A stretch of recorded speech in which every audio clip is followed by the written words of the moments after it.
Morning friends. সকালবেলা ঘুম থেকে কিছু অনেকক্ষণ উঠে আজকে স্নান করলাম, মাথায় শ্যাম্পু দিয়ে স্নান করলাম। কেন বেলার দিকে এত জল গরম থাকে যে স্নান করতে পারি না, ওই জন্য আজকে সকালবেলা উঠে পাম্পের জল করেই স্নান করে নিয়েছি। স্নান করে চা করে আনলাম, এই লিকার চা আর 3 টাকার বিস্কিট। আর এই হলো আমার সাথে ইউরিক অ্যাসিডের ওষুধ। এবার এইটা খাই, চা বিস্কিট খেয়ে তারপর যাবো নিচে, ঠিক আছে। আর সকালবেলা তো জলটা চান করলাম, একটু ঠান্ডা ছিল, না তো বেলায় চান করলে ভীষণ গরম। বেলায় জামা ছেড়ে নেবো, রান্নাবান্না করবো, আপনার মুছে আপাতত স্নানের কাজটা সেরে নিলাম, বড়ো কাজটা।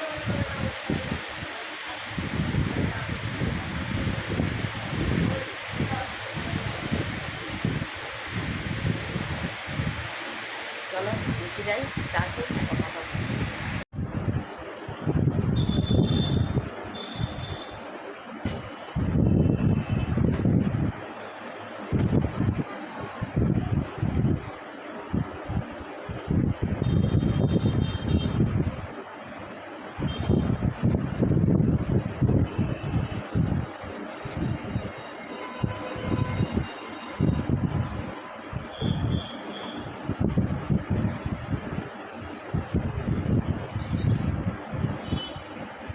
এইমাত্র নিচে এলাম, নিচে এসে দেখলাম তোমাদের দাদাভাইয়ের বাজার হাট সব হয়ে গেছে। তো বাজার হাট বলতে এই গরমের মধ্যে বিশেষ কিছুই করতে না বলে দিয়েছি, যে এই গরমের মধ্যে অসম্ভব এত কিছু বাজার হাট করা আর রান্না খাওয়া করা।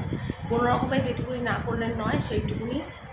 হ্যাঁ, ঠিক আছে, তোমাদের একবার দেখিয়ে দিই, ঠিক আছে, দেখিয়ে দিই কী কী এনেছে। তো এখানে দেখো পটল এনেছে, বেগুন এনেছে আর কাঁচা আম নিয়ে এসছে, কেন আমাদের এখন রোজই আমের চাটনি হচ্ছে এই গরমের জন্যে। এই সবজি বাজার। আর এখানে নিয়ে এসে দেখো কেলগস, কমপ্ল্যান, মুসুরির ডাল আর চিনি, এই বিকেলে দুধ দিয়ে খাওয়ার জন্য, ঠিক আছে। আর এই বাসন কিন্তু আমার সব কালকে রাত্রিবেলারই মাজা, কিছুই গুছোইনি, এখন বাসনগুলো গুছোবো। আর ভাতটা বসিয়ে নিই আগে। তো ভাবলাম রান্নার কাজকর্ম বা কাটাকাটির কাজগুলো শুরু করার আগে একটু মানে বাসন টাসনগুলো গুছিয়ে নিই, নয়তো রান্না বান্না করে উঠতে উঠতে অনেকটা বেলা হয়ে যায়। আর তখন না সত্যি কথা আর না ইচ্ছা করে না এই গরমের মধ্যে এক নাগাড়েভাবে কাজগুলো করে যাই। তো তারপরে কী হয় বলতো, শরীরটা এত ক্লান্ত হয়ে পড়ে। আর এমনিতেই গরমে দেখবে বেশি মানুষের শরীর ক্লান্ত, টায়ার্ড হয়ে যাচ্ছে। তো যদিও মানে প্রচণ্ডভাবে জল খাচ্ছি, তারপর গ্লুকন-ডির জল খাচ্ছি, ছেলেকে দিচ্ছি, নিজেও খাচ্ছি, কিন্তু কি বলবো, তাও যেন মানে কোনো দিক দিয়েই কিছু হচ্ছে না। মানে এই রকম গরম বোধহয় মানে কবে পড়েছিল আমার, অন্তত জন্মের আগে, জন্মের পরে তো এরকম গরম পড়েনি, একদম থাকতেই পারছি না। ওদিকে মাকে ফোন করি, মাও বলে ঘরে একদম থাকতে পারছি না, ভীষণ গরম। মারও খুব কষ্ট হচ্ছে। যদি আমি পারতাম না সত্যি মাকে আমার কাছে এনে রাখতাম, তবু তো মা রান্নাবান্নাটা করতে হতো না। আর আমার ঘরে 2-3টে পাখা চলে, মা একটু আরামে থাকতে পারতো। কিন্তু দেখো এমন আমার কপাল যে মাকে এনেও আমি আমার কাছে রাখতে পারি না। এই গরমের কটা দিনও যদি মাকে এনে রাখতে পারতাম, মা তাহলে একটু আরামে থাকতে পারতো। কারণ আমাদের মানে বাড়ি তো মানে মানে যেটা আমাদের এখানে শহর, কিন্তু আমার বাড়িটা তো গ্রামের দিকে। তো ওখানে মানে গাছগাছলা অনেক বেশি, বাড়িঘরও সব আছে, কিন্তু প্রচণ্ড গরম, প্রচণ্ড মানে থাকা যায় না। আর আমাদের যেহেতু একতলা বাড়ি, সেই জন্যে কিন্তু আরও মানে মানে কি বলবো, মানে আরও গরম, মানে ছাদের ওপর ঘর নেই তো, ভীষণ গরম। আর মার এখন বয়স হয়েছে, মার এখন থাকতে খুব কষ্ট হয়। মানে মা বলে আমি থাকতে পারি না জানিস, 3-4বার সারাদিনই গায়ে জল ঢালি, ঢেলে ঢেলে থাকি। তো মাকে বলি মা একটু পাউডার গায়ে লাগিয়ে রাখো। তো মাকে একটা পাউডার আমি দিয়েছিলাম এর আগে মানে গরমে, তো সেটা এখনও রয়েছে, ভালো আছে আর কি। তো মাকে বলেছি যে মা তুমি একটু পাউডার লাগাও, তো ডার্মিকুল দিয়েছিলাম, তো সেটাই মা এখন আবার একটু লাগাচ্ছে। তো মা বলছে লাগিয়ে খুব আরাম লাগছে আমার। তো এখানে দেখো মাছ নিয়ে এসছে, আর আমি একদম মাছটা জলে ধুয়ে নুন হলুদ মাখিয়ে নিয়েছি। আর এদিকে দেখো পটল, আলু আর বেগুন দিয়ে মাছের ঝোলটা করব। আর এদিকে মাছ ভাজাও কিন্তু একদম বসিয়ে দিচ্ছি, প্লেন পাতলা করে মাছের ঝোল করব। আর সত্যি এত গরমে কোনো রিচ রান্না, বেশি মশলা রান্না কোনোটাই কিন্তু খাওয়া যাচ্ছে না। তোমরা কিন্তু আমাকে অবশ্যই কমেন্ট করে জানিও যে তোমাদের কি অবস্থা। আমি তো মানে খেতেই পারছি না একদম রিচ রান্না। আর এখানে দেখো পটল, আলু, কুমড়ো, বেগুন দিয়ে একটা তরকারি কেটেছি। আর এটা এখান থেকে একটু আমের চাটনি করব, আমের চাটনি করব, তরকারি এই করছি।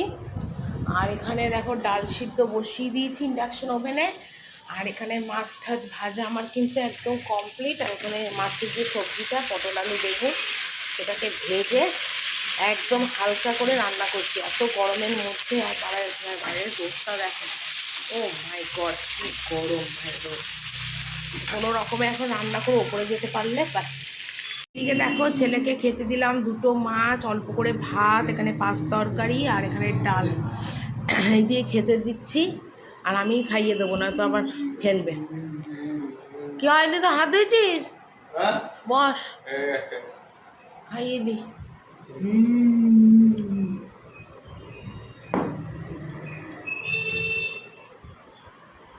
তো এইদিকে দেখো কী কী রান্না করেছি। এটা হলো সোয়াবিন আলু করেছি, যেটা রাত্রিবেলা একবারে করে রাখলাম। এখানে দেখো পাঁচ তরকারি, এখানে হলো আমের চাটনি, এটাই হলো মুসুরির ডাল কালো জিরে ফোড়ন দিয়ে, আর এখানে হলো মাছের ঝোল আলু বেগুন দিয়ে পটল দিয়ে, আর এটা একটা আলাদা চাটনি রাখা রয়েছে। আর এটার মধ্যে ভাত আর এই যে মাছ ভাজা। এই আমার রান্না আজকে। কটা বাসন ছিল এই যে লাল ঝুড়িতে, যেগুলো এই কড়াই টড়াই চায়ের বাসন, তারপরে তোমার এই যে ছেলে খেলো ভাগ্নি খেলো সকালের ভাত, সেই থালা বাটি, এই কটা বাসন মাজলাম। আর এদিকে দেখো গ্যাস ট্যাস সমস্ত মুছলাম, এখানে সমস্ত জল দিয়ে ধুয়ে একদম পরিষ্কার করে নিলাম। ঠিক আছে, চলো এবার উপরে যাই। তো নিচে সমস্ত কাজ কমপ্লিট করলাম, আর করে দেখো সোজায় চলে এলাম ওপরে এসে ঘর মুছবো। তো একবার ভেবেছিলাম কি বলো তো, হাত মুখ ধুয়ে জামা কাপড়টা ছেড়ে একটু রেস্ট করি পরে করব। তারপর চিন্তা করলাম না, একবার যদি জামা কাপড় ছেড়ে একদম রেস্ট করার জন্য ঘরে বসি তাহলে আমার একদম গা ছেড়ে দেবে পাখার তলাতে। তো সেই জন্যই ভাবলাম কি যে না, আগে ঘরটা মুছে নিয়ে তারপরে ভাই কাজ তো আগে কমপ্লিট করি। আর সত্যি কথা বলছি, আমার কিন্তু এখন এই কদিন ধরে টাইমের কোনো কিচ্ছু হচ্ছে না। মানে যে কাজ দুটোই করি সেটাই 5টায় করছি, 5টার কাজ 8টায় করছি, সকাল 8টার কাজ 10টায় করছি। মানে আমার সব কাজের উলট পালট হয়ে গেছে, কোনো কিছুই টাইম মতন হচ্ছে না। মানে সত্যি কথা, এত গরম পড়ে কিন্তু এই রকম অবস্থা আমার হয় না। এইবার যেন সব গন্ডগোল হয়ে যাচ্ছে, কোনো কিছুই করতে পারছি না। মানে দুপুরবেলা রান্না বান্না করে ঘর মুছে শুয়ে পড়লাম, আবার 6টায় উঠে রান্না করি। হ্যাঁ, তারপরে রান্না বলছি 6টার সময় উঠে চান করলাম। মানে কি বলবো, খাওয়ার আগে স্নান করতাম, সেখানে খাওয়ার পর স্নান করি, কারণ চান করেও কোনো লাভ হয় না, একদম গরমে ঘেমে যাচ্ছি। তারপর ট্যাঙ্কির জল একদম গরম, কিছুই আমার টাইম মতন হচ্ছে না, সব বেটাইম হয়ে যাচ্ছে। এই গরমের জন্যে সব কিছুই এরকম হচ্ছে, নয়তো কিন্তু এরকম হওয়ার কথা নয়। কিন্তু কি করব বলো, কিছু তো করার নেই, এরকমই হবে। সময়ের সাথে সব কিছু অ্যাডজাস্ট করে একটু বুঝে শুনে চলতে হবে, আমারও তাই করতে হচ্ছে।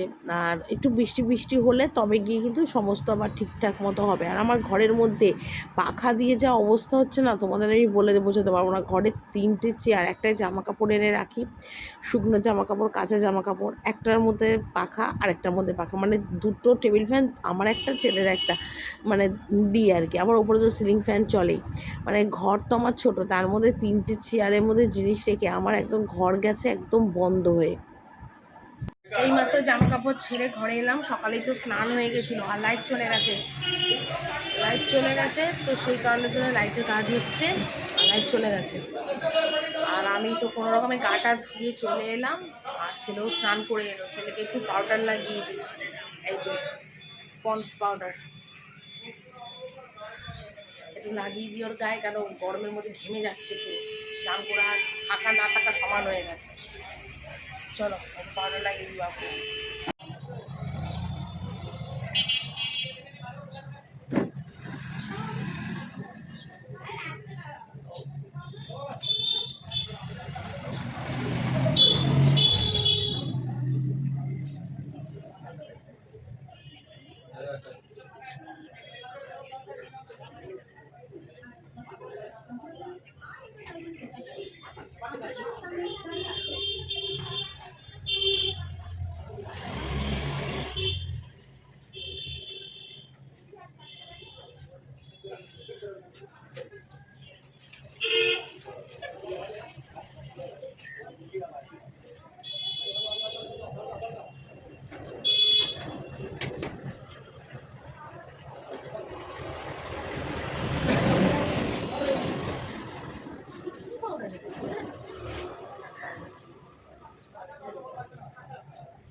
টিকের কাজ করতে এসছে, বাবুকে এখন পাউডার টাউডার লাগিয়ে দিলাম, আর আমি ওই হাওয়া খাচ্ছি, বাবুকেও একটু হাওয়া দিচ্ছি।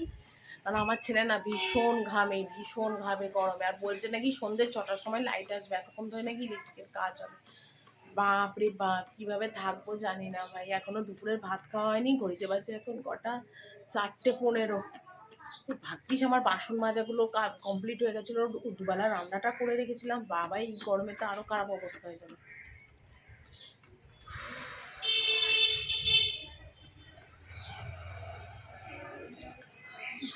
কি করো, চলো বন্ধুরা, আমার ফোনে চার্জও কমে এসছে, ততক্ষণ একটু কথা বলে নিই। ওই কথা বলছি, ফোনটা রাখি, একটু শুয়ে পাখার হাওয়া খাই, আর ছেলেকেও পাখার হাওয়া দিই। এই মাত্র লাইট এলো, আর ঘড়িতে বাজে এখন 6:45। আর আমরা 5:30টার সময় খেতে গেলাম, অনেকক্ষণ ধরে ওয়েট করছিলাম যে লাইট আসবে, তারপর খেতে যাবো। তারপর চিন্তা করলো সন্ধে হয়ে যাচ্ছে, কখন যাবো খেতে, লাইট আসা ভরসা করলে হবে না। তারপরে খেতে গেলাম, খেতে সবে বসবো, লাইট চলে এলো। আর এখন বাজে 5:45। ছেলের জন্য এই যে দুধ কেলক্স সব করে নিয়ে এসছে, এই যে দুধ কেলক্স কমপ্লেন এই যে নিয়ে এসছি। আমার ছেলেটা খাক, আর গরম 2 ঘন্টা পুরো লাইট ছিল না, নাজেহাল অবস্থায় পাখা ছেড়েছি, নিয়ে একটু শুয়ে রেস্ট করি, ঠিক আছে? আর ছেলেও খাক। আর আজকের ভিডিওটা এখানেই শেষ করছি, কালকে একটা নতুন ব্লগ নিয়ে চলে আসবো, ঠিক আছে? টাটা।